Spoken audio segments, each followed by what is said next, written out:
আসসালামু আলাইকুম, কেমন আছো সবাই? আশা করি সকলে খুব ভালো আছো। আলহামদুলিল্লাহ, আমিও খুব ভালো আছি। সকাল সকাল ঘুম থেকে এখন উঠছি, কারণ মেয়ের এখন মর্নিং স্কুল চলছে। ওকে স্কুলে পাঠিয়ে দিয়ে একটা বাসি রুটি ছিল, সেটা দিয়েই একটু বাসি রুটির রোল বানিয়ে হাজব্যান্ডকে দিলাম, কারণ তারও ডিউটি ছিল। সেও সকাল 10টার মধ্যে বেরিয়ে যাবে।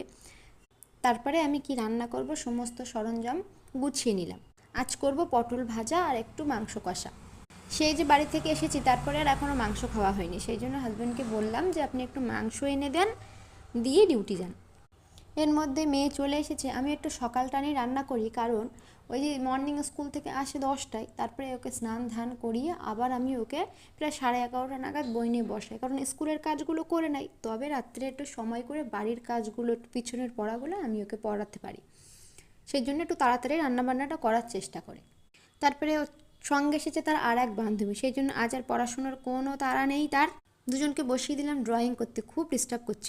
চাল ধোয়া জল ছিল, সেটাই গাছে দিয়ে কিছু জামা কাপড় ছিল